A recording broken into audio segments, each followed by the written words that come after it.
Hi folks, this is Jennifer Bremer with another webinar on our redistricting program and how you can be part of it. Today we're going to be discussing what I call off to the races, which is how can we win in a trifecta state. And North Carolina, as I'll explain, is a gerrymandering trifecta state. Well, we're going to begin by looking at our sister gerrymandering trifecta states. And there are three basic questions that define a redistricting reform, and we will look at how these states, which have at least gotten a reform adopted in their respective legislatures, how they did it. We'll begin with looking at the gerrymandering trifecta state challenge, and then look in a little bit more detail at what kinds of reforms have actually passed in trifecta states, and whether these reforms are stronger or weaker than those that are under consideration in the NCGA, or in fact, if they're pretty much similar, and how we might strengthen an advisory commission. So three questions define a redistricting reform. Two who questions, who draws the maps and who approves the maps, and then a how question, how are the maps drawn? And the answers to the first two questions offer the same two choices. In both the case of who draws and who approves, you can have either the legislative leadership do it or a commission do it. And I want to emphasize that that does say legislative leaders. It does not say the entire legislature, because in fact, when it comes to considering a redistricting plan, really only a handful of people in the very upper reaches of the leadership have any real role. And those are the people in the party that controls the legislature in the event that that is one party controlling both houses. And then the third question, there's a lot more detail to look at. But just in general, that covers the process, such as how transparent is the overall procedure, what role is there for citizen input, and so forth, and the criteria, whether the map has to be compact and contiguous, whether it's required to keep communities whole, particularly communities of interest, but also geographic communities such as towns or precincts or counties, and whether they can or cannot use political data or seek a political aim or objective. And of course, you must obey the VRA. So when we look at a commission, there are all kinds of different commissions, but a critical question is whether it's an independent commission or an advisory commission. And independent commission is used in a lot of different ways, but we're using it in what I think is really the most useful sense, which is an independent commission is one where the commission draws the maps and the commission also approves the maps. So it operates independently of the legislature. Although the legislature may have a role in setting it up, but the legislature cannot vote down the maps drawn by the commission. Alternatively, you can have an advisory commission, which is serving to essentially advise the legislature. So the commission draws a map, but the legislature approves it, and in some cases can amend it. So gerrymandering trifecta states, what do we mean by that? Well, we coined this term because there are many states that have a sort of a triple challenge when it comes to overcoming gerrymandering. The legislature draws its own maps, and those are all the states in dark gray.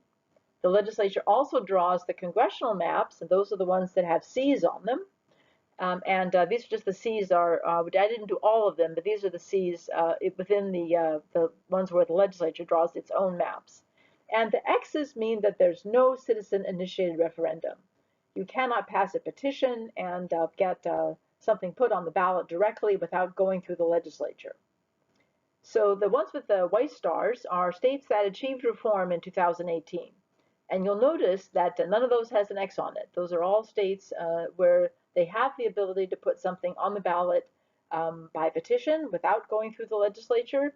And indeed, there was either, in some cases, the legislature adopted a reform because they were under threat of a rapidly advancing referendum. And in others, the referendum itself was successful and they put something on the ballot. So, but in either case, we don't have that opportunity. And you'll notice that there's one star up there, which is on New York, and that is the only case that I'm aware of where a trifecta state adopted a reform. So that means, and this is drawn from, the reason it's not gray, dark gray, is that because of the reform, The legislature no longer draws the congressional or legislative maps, but they still do not have citizen-initiated referendum. So when we look at these states that have passed reforms, we can see then that there really are three cases where something has passed the legislature. It's not a lot of cases, but things seem to be accelerating. New York adopted a reform in 2014. That was a constitutional amendment, and we'll discuss the details of these in a minute. Virginia, a reform passed last year, and it's also a constitutional amendment. And it passed the first time, but it will have to pass again, as I'll explain in a minute. And in New Hampshire, a reform also passed the legislature this year. It was not a constitutional amendment. So what's happened to these bills? Well, let's look at the bills first, and then we'll come back to what happened to them. In New York, it's a 10-member commission with 4 Republicans, 4 Democrats, and 2 unaffiliated. 8 are appointed by the legislative leaders, that is to say, the Speaker of the House, the President pro tem, and the minority leaders of the House and Senate, and 2 unaffiliated or other party members appointed by the first 8. They have 2 co-chairs, and no politicians are allowed on the committees. In New Hampshire, there's a 15-member commission that's in the bill that has passed the New Hampshire legislature. There's a 3-stage pool process that under which they select 5 Republicans, 5 Democrats, and 5 U's or others. So what happens is citizens apply, and 45 of the applicants are selected by screening and then put into the pool, and no politicians are allowed to apply and be included in the pool. And then there's the next step, the legislatures are allowed to strike some of the commission members. The leadership is able to, I believe it's 2 each, and then 9 are selected at random, and finally they select 6 more. So it's kind of a multi-stage process. It's actually very similar to the California process, which also allows legislators to strike people from the pool. Finally, in Virginia, their bill, which again passed the legislature, calls for a 16-member commission where 8 legislators are selected by legislative leaders, 4 Republicans and 4 Democrats. And I want to note that these are actually legislators. So half of their commission will be made up of legislators. And 8 citizens are then selected from a pool chosen by a committee of retired judges after strikes by the leaders. So here again, the leadership of the 2 parties can strike members from the pool, but they have only each party selects its members that are drawn from among the legislators. So the 8 citizens are 2 Republicans, 2 Democrats, and 4 unaffiliated or other.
So how are they drawn? And this, I'm not going to go into the full details, but just to give you some idea of what some of the procedures are. And if something is not here, that does not mean that it's not in the plan. I just tried to pick some things that were interesting from each of the three methods because they can go on in great detail. First, in New York, they have a lot of hearings. They specify 12 specific jurisdictions, including different boroughs in New York City, to where they have to have hearings during the map drawing process. And the Supreme Court may hear a challenge to the map, but it must give the legislature the first chance to amend it before taking any other action. And they do not allow a political objective. You cannot protect incumbents. You cannot draw a map that is designed to benefit one party or the other, etc. In New Hampshire, they have extensive discussion that all meetings must be open, and documents are available, and so forth. They require hearings in every county, although New Hampshire does not have 100 counties, unlike North Carolina. And they require one hearing before the maps are drawn and at least one hearing after, to give people a chance to both have input into the map and then comment on the map that's actually drawn. And if the legislature would then votes, but they must state how the rejected map fails the criteria that are specified in the legislation. They can't just say they don't like it. They have to say that it does not meet one of the requirements that are spelled out in their bill. And then if the legislature cannot pass a map, then the Supreme Court does that and brings in a special master. But interestingly, the Supreme Court is required to hold a hearing that citizens can attend to discuss the map, which I think is a good step. Don't see that very often. In Virginia, again, they have a strong requirement that all meetings must be open. They're incorporating equal protection language from the 14th Amendment into their Constitution, which this is the basic one person, one vote, the actual language from the 14th Amendment that led to that ruling for one person, one vote. They're incorporating that into the Constitution. They don't discuss very much about the criteria at all, and perhaps it's because they had so much trouble coming to agreement on the basic schema that they just didn't have any energy left to work on refining the criteria. But the basic criteria are there about compact and contiguous and so forth. So where are they in the process? Well, I want to emphasize again that all three of these are advisory commissions. The commission draws, but the legislature must still approve. New York's is fully adopted. They passed it in the legislature and it went on the ballot in 2014, and it will be used in 2021. It's now part of their constitution. Virginia adopted it this year. Again, it's a constitutional amendment, but it must be adopted again after the 2019 election and in order to go on the ballot in the 2020 primary or the 2020 general, either way. They require a constitutional amendment to be passed in 2 successive legislatures with an election between the two. And as it happens, Virginia has their legislative elections in the off years, so in the odd years. So they're having an election this year for their legislature, which is very evenly divided, particularly in the House. New Hampshire adopted theirs this year. It was passed in the legislature, but Governor Sununu vetoed it. And it appears they do not have the votes to override. So they may continue to try, but although they did pass it in both houses, as I say, it was vetoed by the governor. So how then, what can we learn from these experiences, and how might we strengthen an advisory commission in the event that we were still going to have a system that required the legislature's approval? Well, first, you want to increase the role of the legislature in selecting the commission. Now, that may seem counterintuitive. Why do we want to increase the role of the legislature? Well, you see that all of these gave a significant role to the legislature, one even actually including legislators. What we found in our research, and it was probably the only really unique finding from our review of 50 different bills introduced in 2017 in several different, 15 different Trifecta States, mostly in the South. What we found was that the more role the legislature had in selecting the commission, the more they were willing, to give up power at the end part of the process. And in many cases, not actually having a vote at all, and creating an independent commission, because it kind of makes sense that they would have more confidence in who is on the commission, that they've had their say, that they think that they've had some input into picking the people to make the decision, and they're therefore a little bit more willing to trust the outcome. You also want to ensure that the commission has the power to draw the maps, that they have enough time, that they have resources, that they have procedures that would require openness and give citizens a lot of voice, etc. So you really want a strong commission, not just something that, as in some of the legislation put before our legislature, the commission doesn't even really draw maps, it's just advisory. Although there are some bills that have the commission draw the maps and others that do not. You want to ensure a voting requirement on the commission that requires bipartisan support for the maps. And some of them require bipartisan support for any major decision, and others, only limit that to the actual vote on the map, which is, of course, the most important vote that the commission will take. Although selecting a chair, for example, is also very important. But you want to be able to use a voting requirement that, ensures that these decisions are taken with bipartisan support. And you want to have a strong voting rule in the legislature that, again, requires bipartisan support. So not just normal 50-50, 50 plus 1. You want to have a stronger rule than that. Some of the bills, for example, the Ohio system that was adopted in 2018, they have also a fairly complex system that requires, in their case, in the first instance, they try to draw a map that gets majority support from both parties in both houses. So that's a pretty strong requirement, but it just shows you that that's what they felt. In order to trust the outcome, they wanted to be sure that if they were in power or out of power, that either party would effectively have a veto over the map. You want to not permit amendments of the maps in the legislature. This is a major issue. The commission draws maps, and then the legislature can simply vote down a map or two and throw out, that the work of the commission and bring in its own map, otherwise known as amendment, then that's a real drawback. And there are some bills in the legislature that do have that procedure. We feel that is a real, really undermines the work or undoes the work of the commission, if indeed the commission draws the maps. We also finally want to have a stronger end game, so that there is some pressure on the legislature to come to terms or lose their ability to have a say, or that provides a method for really bringing them to a conclusion. For example, you could have the Supreme Court draw the map if the legislature cannot pass a map.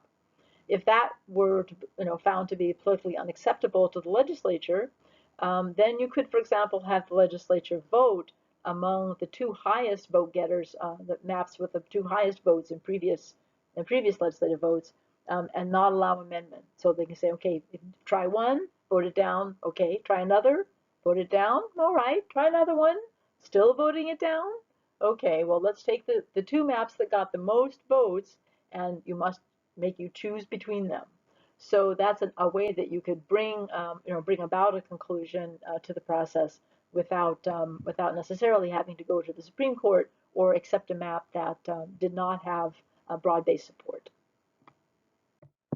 So that's pretty much what I had to say. So you can see that we're now really seeing maps coming forward, draft bills coming forward, not only in our own legislature, but in legislatures around the country. And 3 of the Trifecta states have been able to adopt bills. There are others under consideration. Pennsylvania, for example, which is also a Trifecta state. It's missing one of the legs, but it does not have referendum. So this is a really critical year to try to get something to happen. Although something could happen as late as even into 2021, if the legislature meets early enough. But really, this current session and then the 2020 after the session in 2020, the short session, is really critical. But if they come back in 2021, beginning a new long session in January, it would still be possible to adopt something and have it in place in time for the redrawing, which would start in March or April when the data comes down. So what can we do to actually help something move forward? Well, I want to emphasize we're not talking about the Common Cause court case in this webinar. We've talked about that earlier, but we should emphasize that this case may lead to a redrawing and that could happen as early as this fall. Depending on what the court rules, when they rule, and whether they call for a redrawing. There's some people who think that in such a case the legislature would actually not appeal but might choose to redraw. We'll have to see what happens. This will also be an opportunity for bills to be heard because if the legislature is drawing a map, that means that the redistricting committees will actually come into session, which so far they have not this year. Secondly, we really need your help to educate voters on redistricting. Perhaps not in all of this detail, but at least to give them an understanding of why we need reform and what kind of reform we might hope to get. And this is especially necessary in the conservative parts of the state, given who controls the legislature. And therefore, we're asking people to step up and volunteer for our community forum team. Earlier in April through June, more or less, we did 17 community forums around the state, and we're planning to do some more. And we really find that these are really useful in reaching out to people that we otherwise would not be able to reach. We're targeting rural counties, particularly those with powerful legislators, and they've been very interesting, and we've met some people who we would not, as I say, have been able to really establish a relationship with, who I think can be very helpful in educating their fellow community members. And we've met people from both parties and spoken to people from both of the main parties as well as the minority parties. And you can also help us in collecting endorsements of our 5 principles for reasonable redistricting, which lay out kind of the basis of this who draws and who approves, calling for an independent commission, which is, of course, our ideal solution. And there are 2 big opportunities this fall to collect signatures. And the principle, you see people standing in line there, there's a reason for that, that we find that you can get them to sign when they're standing in line. They are standing, whether they're at a fair or whether they're at a polling place, they're standing in line and they're stuck. So also they're really bored. So you can go up and talk to them about gerrymandering. They're happy to talk about it. And we have found, again, that members of both parties and people who are unaffiliated or members of third parties are very willing to sign. And we can collect in an hour working with 2 clipboards. So you can give one to somebody, and then while they're signing it, once they agree, then give another one to somebody else and talk to them. That you can get 30 or 40 signatures an hour working on these lines. So we are going to be sending out information on the upcoming fairs, opportunities to see the state and take part in a fun event and walk around and find people lined up for the Ferris wheel or the teacup spin or whatever it is, the waffle cakes, hush puppies, something, and trying to get them to sign. And polling places as well. Virginia, our colleagues to the north, they had actually 500 people at the polls in the last year election. So we're not going to probably get 500 of you, but we certainly can hopefully get a bunch of people to gather signatures at the polls. And as I say, it's pretty easy. People read the 5 principles, they tend to agree. If they don't, it's still a cordial conversation. Educated them a little bit about the process. And we're going to be sending out information on upcoming fairs and inviting people to sign up for these, as well as the upcoming polling places for the municipal elections and the special elections, which are ongoing now at the primary stage. So thank you very much. That's all we have to say, and we look forward to having you on our team and working together to get fair maps for North Carolina. Thank you.